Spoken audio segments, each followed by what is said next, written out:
Sinagot ng pamunuan ng Clark Development Corporation o CDC ang mga issue hinggil sa reklamo ng ilang manggagawa ng kanilang korporasyon. Matatandaang nagsagawa ng prayer rally ang Association of Concerned CDC Employees o ACCESS nitong Lunes bilang pagluluksa sa mga namayapang kasamahan na hindi daw nakatanggap ng benepisyong dating tinatamasa ng mga manggagawa ng CDC. Tinanggalan raw ng life insurance benefit ang mga manggagawa simula nitong nakaraang taon. Nilinaw naman ni Sonny Lopez, Public Information Officer ng CDC, na inaayos lamang ng pamunuan ang proseso hinggil sa benepisyo upang iayon sa panuntunan ng Commission on Audit o COA. Pa-approve muna sa Presidente at nasabihan kami ng COA na madidisalaw.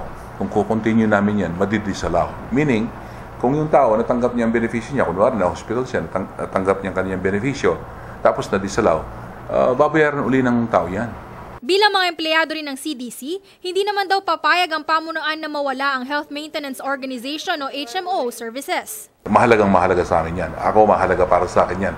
Mahalaga sa presidente namin yan. Mahalaga sa board yan. Mahalaga rin yan sa mga vice-presidente, mga managers down the line. Very, very important yan. Pag nawala yan, lahat kami apektado. Kaya wala ni isa man sa amin ay gustong mangyari yan.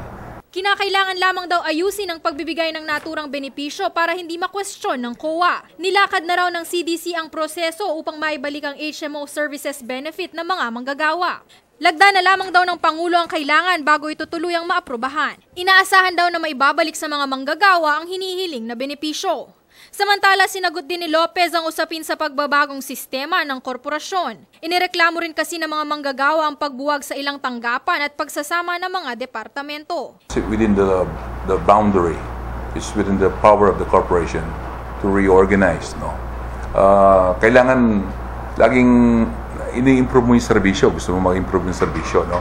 So, meron mga mergers ng mga departments. Inihayag din ni Lopez na isa ang CDC sa may pinakamatataas magbigay ng sweldo at benepisyo sa buong Central Luzon. Tiniyak naman ng pamunuan ng CDC na sa kabila ng mga usapin ay wala raw mawawala ng trabaho sa mga manggagawa. Ako po si Sara Maniago, alerto alisto sa pagbabalita.